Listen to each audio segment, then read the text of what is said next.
शिव गुरु के चरणों में प्रणाम करता हूँ। आज शक्ति मैया भवानी के चरणों में प्रणाम करता हूँ। तीन सूत्र बतलाने वाले बड़े भैया साहब हरिंद्रानंद जी के चरणों में प्रणाम करता हूँ।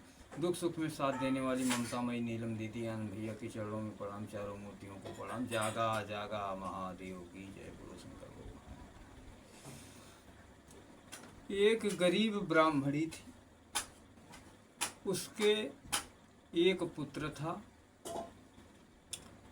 ब्राह्मणी का पति मर गया था और वो बालक बहुत छोटा था। जब बड़ा होने लगा तो वो अपने माता से कहने लगा कि हे माता, हमारा जो है नाम जो है स्कूल में लिखवा दो। तो उसने गांव के कॉलेज में गई अपने बच्चे का नाम लिखने के लिए। तो मास्टर जो थे वो जान रहे थे कि गरीब ब्राह्मणी है, उसके पुत्र का उन्होंने कॉलेज में नाम दाखिला नहीं किया। तो उसने दूसरे गांव में जा कर के अपने पुत्र को मास्टर साहब से कहा कि मास्टर साहब, हमारे बच्चे का आप जो है एडमिशन कर लीजिए। बोले ठीक है। तो वहाँ जो है एडमिशन उसके पुत्र का हो गया और सब लोग, बड़े बड़े लोग के लड़के रिक्शे से, कोई किस से साधन से जाते थे। बीच में जाते समय रास्ता जो है बहुत भयानक जंगल पड़ता था। उस जंगल को पार होकर जाने पड़ता था। तो लड़का जो है डरता था। इस नाते बोला कि सब लोग रिक्शे से जाते हैं, अपने वाहन से जाते हैं, और मैं पैदल कैसे जाऊं माता, मुझे बहुत डर लगती थी। माते ने कहा कि मैं गरीब हूँ, मेरे पास पैसे नहीं, मैं कहाँ से रिक्शे का भाड़ा दूंगा, खाने के लिए नहीं है पुत्र, क्या करूँ। पुत्र जो है अपनी माता की गरीबी को नहीं जानता था, वो जिद करने लगा। तब माता ने कहा कि बेटे, जब जंगल में आप जाना, जब आपको भय लगने लगे, डर लगने लगे, तो जो है आप कह देना कि हे सोहन भैया, हमें जो है पहुँचा दो। तो उस लड़के का नाम मोहन था और उसने कहा, हे सोहन भैया, हमें बहुत डर लग रही है, हमें स्कूल में पहुंचा दीजिए। तो मोहन को भगवान जो है एक बालक के रूप में सोहन बन करके, जब सोहन बुलाता था तो उसके बराबर बन के भगवान उसको जो है उस जंगल से पार करा देते थे। बोले भैया अब चले जाओ, अब तुम्हें नहीं डर लग रही है? बोले कि हमें अब डर नहीं लग रही है। तो बालक जो है चला जाता है, पढ़ता है, फिर आता है तो फिर बुलाता है, सोहन भैया हमें डर लग रहा है, इस जंगल में हमें पहुंचा दो। तो फिर भगवान जो है उसी बालक के रूप में उसे जो है पहुंचा देते थे। इसी प्रकार प्रक्रिया चलती रही। एक दिन ऐसी घटना हुई कि गुरु जी के पिताजी एक्सपायर हो गए। तो मास्टर जी सब बच्चों को, जो बड़े बड़े थे, सबको बताए कि तुम ये चीज़ लाना, वो चीज़ लाना, सबको बताए। तो बालक भी कहा कि ये गुरुजी, हमको भी बताइए आप क्या ले आए, क्या मैं ले आऊं। तो सब लोग जानते थे गरीब आदमी है, ये क्या ले आएगा। मास्टर साहब बोले कि हटो, तुम क्या लाओगे। अच्छा, जब बालक जिद करने लगा तो मास्टर साहब कहे कि आप 1 लोटा दूध लेकर के आना, हमारे पिताजी के श्राद्ध में 1 लोटा दूध ले आना। तो बालक गया अपने घर, अपने माता से कहने लगा कि माता जी, हमारे गुरु जी के पिताजी की श्राद्ध है और हमें 1 लोटा दूध चाहिए। तो उसने बोला, माता ने कहा कि हम गरीब आदमी हैं, हमको कौन दूध देगा।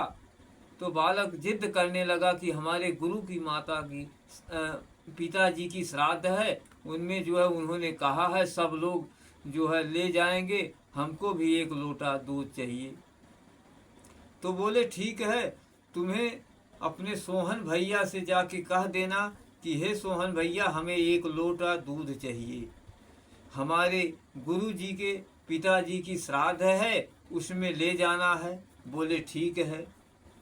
इसके बाद बच्चा गया, बोला सोहन भैया हमें पहुंचा दो।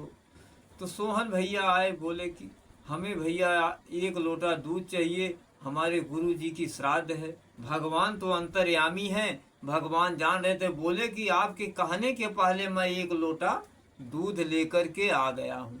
बोले ठीक है सोहन भैया। तो उसने 1 लोटा दूध लेकर के गया और सब लोग ज़्यादा ज़्यादा लेकर के आ रहे थे, तो सबका दूध रख रहे थे। वो बालक बोला गुरुजी हमारा भी दूध ले लीजिए रख लीजिए। तो उसने बोला कि 1 लोटा, गुरुजी ने बोले कि 1 लोटा दूध लेकर के आए हो और टे करा भाई इसका भी दूध रख लो। तो भगवान वही ने अपनी लीला को बदल दिए। जो है जब लोटे में दूध डालते हैं तो लोटा का दूध जो है खत्म नहीं होता, लोटा भर जाता है। फिर उससे बड़ा लोटा में डाले, इसके बाद बड़ा पात्र लाए उसमें डाले, वो भी भर गया। इसके बाद सब कोई बर्तन खाली नहीं रहा, सब भर गया दूध से।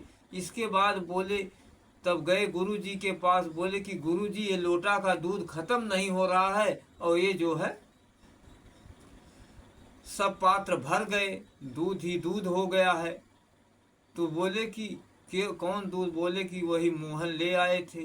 वो जो छोटा लड़का है वो मोहन जो है 1 लोटा दूध ले आया, दूध खत्म नहीं हो रहा है और सब पात्र भर गया है, कहाँ लोटा रखा जाए।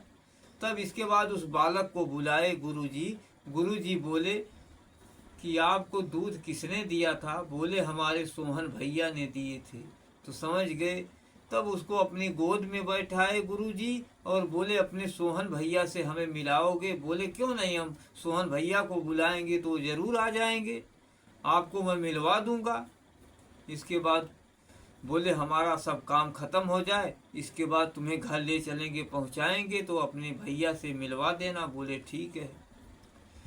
तो अपने पिताजी की श्राद्ध खत्म करने के बाद जो है सोहन को लेकर के गुरुजी जा रहे थे। तो मतलब सोहन बुलाए, ए सोहन भैया आप आइए। बोले कि इस समय आप अकेले नहीं हैं, आपके गुरुजी हैं, वो अहंकारी हैं, उनके पास अब मैं आपके पास आज नहीं आऊँगा। बोले हमें दर्शन दो। हमारे भैया बोले कि नहीं मैं आज नहीं आऊँगा। बोले कि हमारे गुरु की आज्ञा है। हे सोहन भैया हमारी विनती को सुन लीजिए। बोले ठीक है मैं आऊँगा, लेकिन तुम मुझे देख पाओगे, लेकिन तुम्हारे गुरु मुझे नहीं देख पाएंगे। तो बोले कि क्या ऐसी बात है?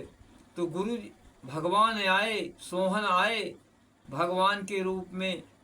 सोहन उनके गुरु जी के सामने ऐसा प्रकाश, ऐसा झलक, उन्हें अंधकार हो गया। बोले कि मैं नहीं देख रहा हूँ भगवान को, आपके सोहन भैया को मैं नहीं देख रहा हूँ। तो मोहन ने बोले हे सोहन भैया हमारे गुरु के अंदर जो भी अहंकार है उसे आप खत्म कर दिए, वो क्षमा मांग रहे हैं। बोले कि उन्होंने आपका अपमान किया, इस नाते मैं उनके सामने नहीं आऊँगा, उनको नहीं दर्शन दूंगा। तो बालक ने कहा कि हमारे गुरु जी हैं, मैं भैया आपसे हाथ जोड़ रहा हूँ, आप दर्शन दे दीजिए। तब भगवान जो है अपने स्वरूप में आए और उनके गुरु को दर्शन दिए कि बोले तुम अहंकार थे, आपको जो है गरीब आदमी की इज्जत नहीं कर रहे थे। 1 लोटा दूध ले गया तो आप कह रहे थे जा क्या टें कर रहे हो, ले जाके इनका दूध वहीं रख दो। तो मैंने अपने माया को बदल दिया, उस लोटे में इतना दूध दे डाला कि जो है, तो उनके गुरुजी ने हाथ जोड़े कि हे भगवान हमारे ऊपर जो हमसे जो गलती हुई है आप उसे क्षमा करें। आपने हमें आप दर्शन दिए और मेरा जीवन कृतार्थ हुआ। इसी नाते कहने का मतलब है भगवान गरीबों का रक्षा करते हैं, भगवान दुख को दूर करते हैं। और इसी प्रकार उनके गुरु के अहंकार को दूर किए। उन्होंने मोहन को गोद में बैठाया और उनको शिक्षा ग्रहण किए। जागा जागा महादेव की जय, दया करें।